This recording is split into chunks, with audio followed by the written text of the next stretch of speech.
In 2025, choosing between Verizon 5G home internet and Cox depends on your priorities. Verizon offers wireless convenience, expanding rapidly, especially in underserved areas, using 5G technology to deliver internet. Expect average download speeds of 300 to 500 megabit per second, though coverage is still limited to about 60% of U.S. households. Cox, a traditional cable provider, delivers more consistent performance in urban settings via its hybrid fiber coaxial network, offering speeds up to 2 gigabits in select markets. Cox boasts 90% coverage in its service areas. Verizon is ideal for mobility and quick setup, whereas Cox provides greater reliability for cable-ready homes.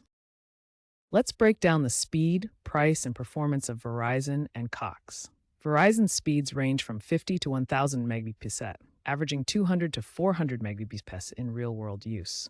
Cox offers tiers from 25 Mbps to 2 Gbps with generally consistent performance. Pricing starts at $25 per month for Verizon's 50 Mbps plan, up to $70 per month for 1 Gbps with data caps. Cox begins at $30 per month for 25 Mbps, scaling to $150 per month for 2 Gbps, often bundled with TV or phone and mostly offering unlimited data. For performance, latency is lower on Cox at 10 to 20 milliseconds compared to Verizon's 20 to 40 milliseconds, making Cox better for gaming. Data caps are a key consideration.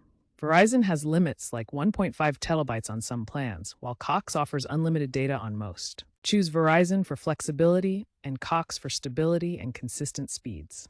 As of late 2025, check for the latest plans and speeds directly from Verizon and Cox, as offers change.